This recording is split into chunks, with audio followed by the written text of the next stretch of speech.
Good afternoon, Amir. How are you? Hi, Tara. Hello. Hi, Brandon. How are you? Hello, Amir. Doing good.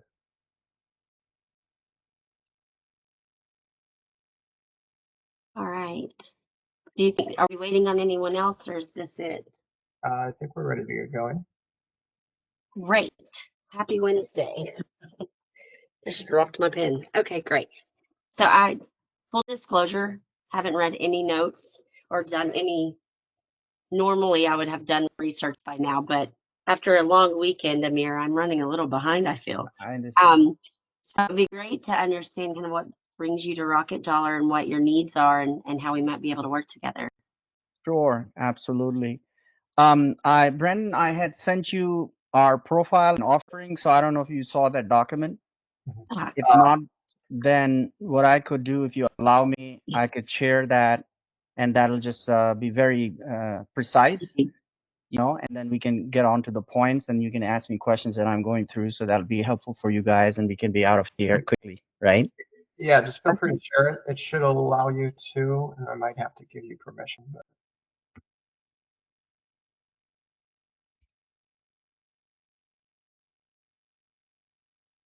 All right, let me try. Yep, there we go. All right, can you see my screen? yep. Yes. Yeah, usually I use Zoom, and so I think in Meet it doesn't allow me to actually control it in this screen, so I may have to just actually maximize the actual PDF as I talk about it. So just let me know if you want me to stop at a certain point. Okay, I can see it Alrighty? fine. Okay, so you can see my screen now, right? Mhm. Yes. Okay, so two main things. Our mission statement is we help people with retirement accounts learn about self-directed IRAs and help them passively invest in real estate as private money lenders. So using their self-directed IRA. So which means if they have a regular retirement account, then that's when we are bringing them over to our custodian partners and having them roll over their accounts into a self-directed IRA, and that's how they're becoming private lenders with us. So our value proposition is we help our clients with self-directed IRA more than double their account in 5 years. We do this by creating a portfolio of properties, earning double-digit returns, and we achieve doubling their account by redeploying they return principal and interest into new loans, and this allows compound interest tax shelter within our system. And this more than doubles their portfolio in 5 years. We are currently working with American IRA and Advanta IRA. We have properties in Ohio and Illinois. We have experience educating people with regular retirement accounts about self-directed retirement accounts. We have experience in holding successful educational workshops in collaboration with custodian companies, and and we help our clients who have self-directed IRAs is set up invest in real estate as private money lenders. We have a solid track record with clients. So we have clients doing this right now. We have clients who are building their portfolio this way. Currently, we have about $1 million in asset under management.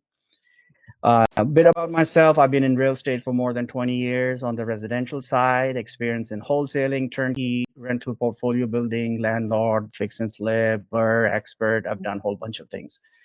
I also have 4 years experience as a commercial real estate investor, including being a sole owner and operator of commercial apartment units. I also have experience with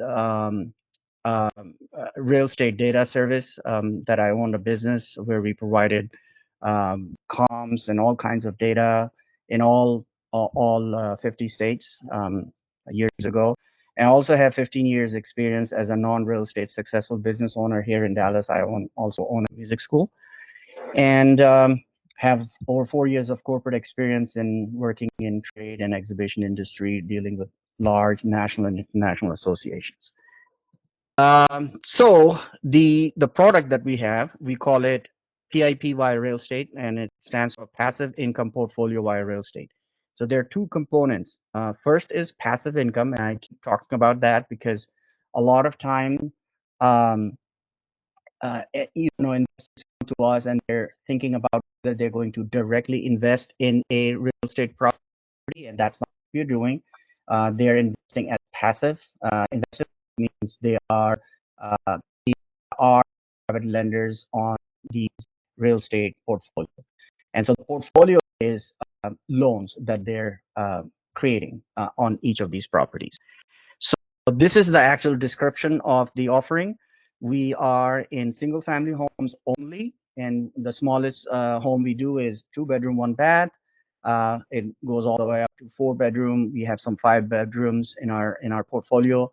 We primarily invest in the Midwest, which is states that are landlord friendly. So currently in Ohio, Illinois, and Missouri.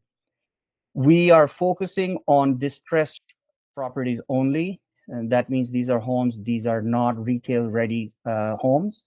And in most cases, they require updates and some repairs. But in all cases, they are habitable, which means somebody can actually live in these homes.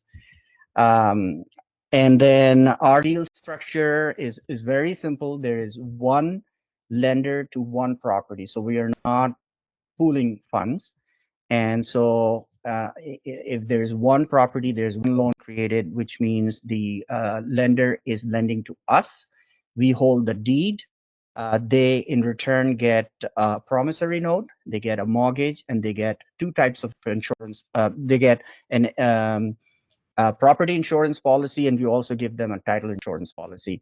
So we have two title insurance policies. One is the buyers, which is stays with us, and then we also get for a lender as well. So they get 4 instruments.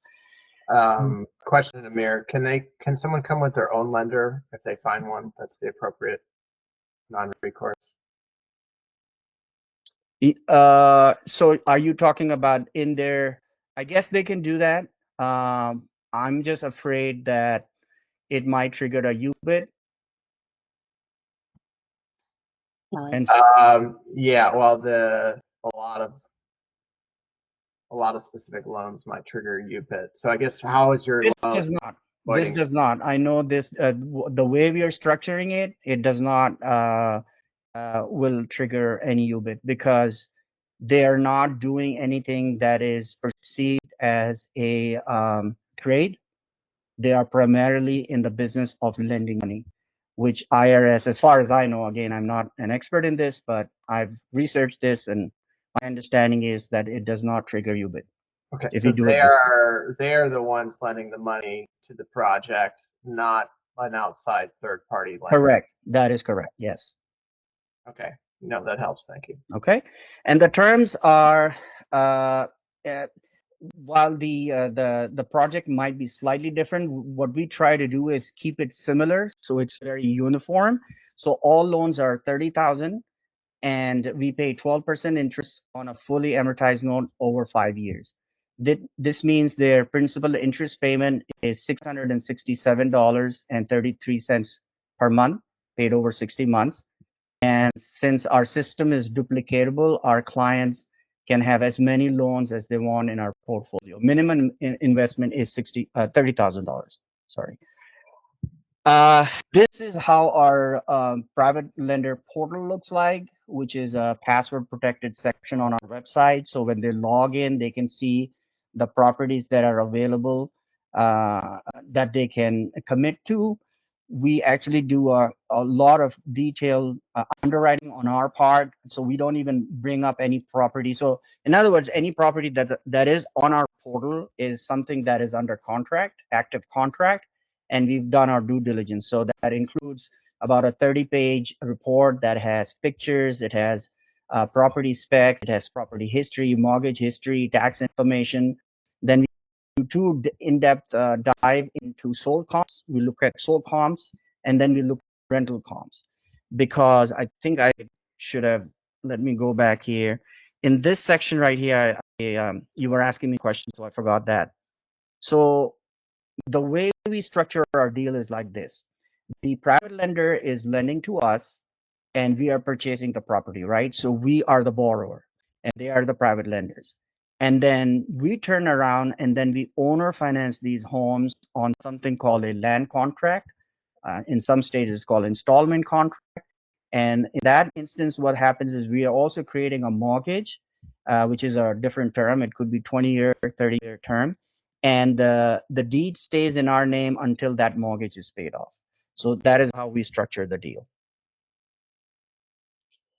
So yeah, like I said, on that report, we have a lot of information in there. And so when the lenders log in, they have access to all that data, all that information. And if they're ready, they can commit on it. Once they commit on it, our property goes into a different status on our website. And then we start the process through the title company in preparing the docs.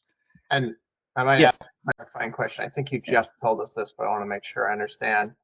So at the end of the promissory note, does the client own any of the property, or is that kind of like not the point? They want to get the good interest and then they don't have to worry about the property at the end. That is correct. They are not responsible for maintenance. They are not responsible for any issues, day-to-day management. We are the one handling all of that. So when we turn around and we owner finance these, we have teams on the ground that are meeting with these, we call them tenant buyers. We're having them sign all the contracts, having signed them all the disclosures. We are the one collecting all the payments and doing all the work. And that includes, by the way, evictions, because we are in landlord-friendly states, and that's one of the reasons why we are in those states, is because we want to make sure that we can get people, non-performing people, out of our properties and then repeat the process again. So all of that is done by us and does not affect the payments on these properties to our private lenders. Okay. So, like I said, the format that I've used with doing our presentations, I use Zoom because it's just easy to record the session. It's also easy to share the screen and everything. Usually it's a 30-minute session where we are doing a presentation, and it's obviously educational in nature. But I like to keep about 20 minutes towards the end for question and answers. And that is it just works really well. Okay. And yep. And so our attendees I've had attendees who had no self-directed IRAs, which means they had old 401k somewhere and they didn't know what to do with it. We had people with regular retirement accounts. And then we had people with self-directed IRA, but I had very interesting mix of people of both kinds. I had people with self-directed IRA from our custodian partners showing up on those meetings, and we had people from other custodian who had self-directed IRAs, but they never get any kind of education. They have no idea what they're doing. And so they're even ready to roll over their self-directed IRA to the new custodian because the custodians are doing these workshops for them. So when we do our marketing, these are the 4 things that we do. We have our own email list that we share with our custodian partners. We create a teaser video to promote the workshop on our network. We do some marketing. Obviously, our custodian partners do their own marketing, which means just sending out an announcement about a upcoming event. We do some limited marketing and advertising campaign on LinkedIn, and we do the same on Facebook. Okay. And yes, go ahead. Yeah, so I can just tell us how our co-marketing program works. So we typically have a vetting process with any partner that we ever work with. And that just helps us, information right here is really helpful, but helps us get used to see, how you work, how when we actually start working with clients live, how that experience is.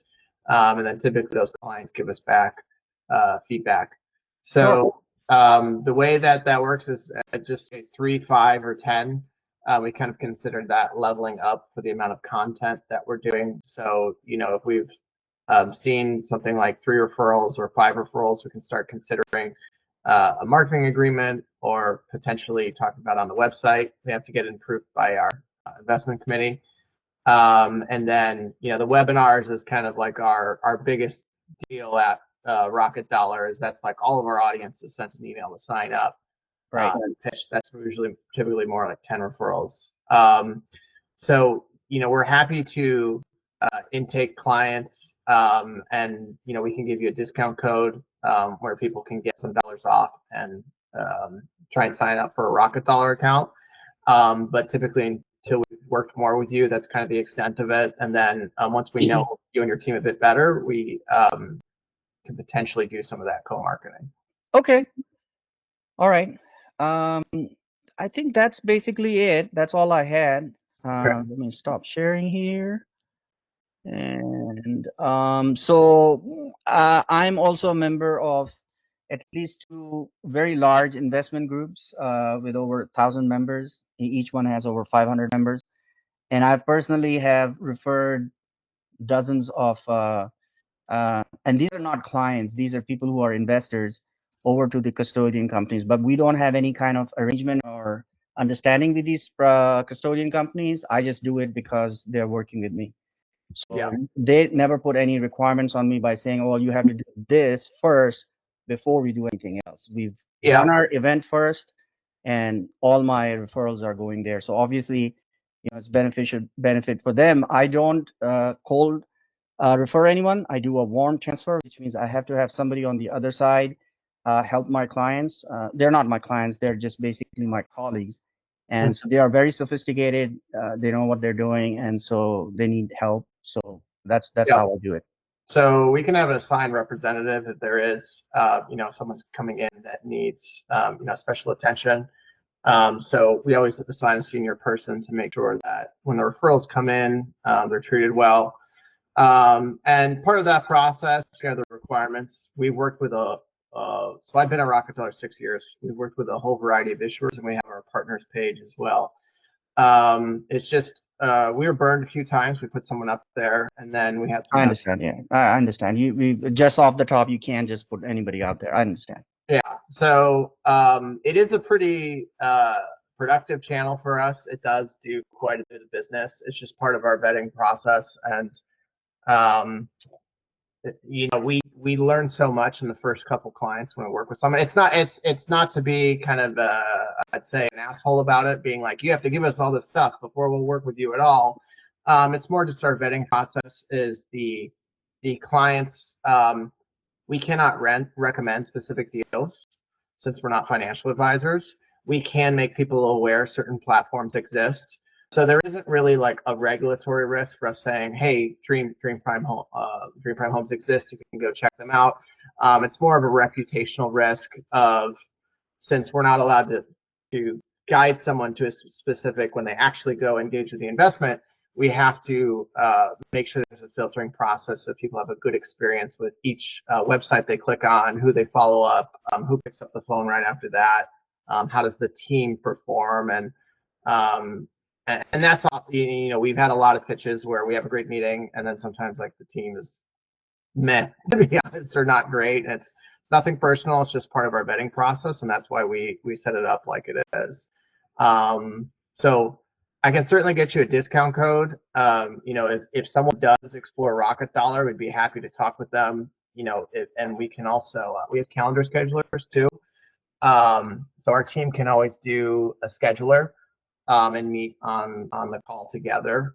So that would be myself or Tara. That would be helping the client through the call. And most clients with a promissory note, they, just so you know our pricing and stuff like that, they will be able to choose our cheapest account, the silver. We have both the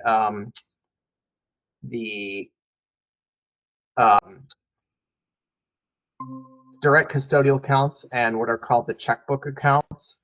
Most clients doing a promissory note, they won't need the checkbook account to buy this gold.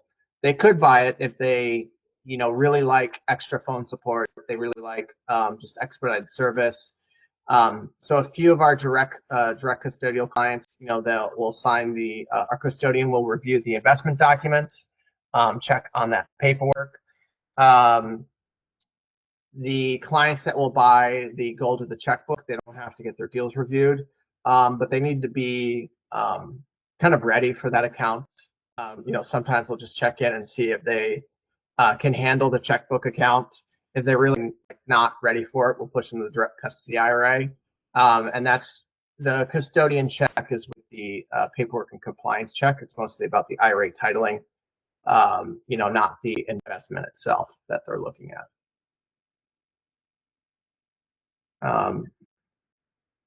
And then when it comes to the promissory note, is that like one document that the client's typically signing? Like how much paperwork is there for the promissory note? So there are two documents. There is a promissory note and there is a mortgage. Okay. The promissory note, yes, it needs to be notarized.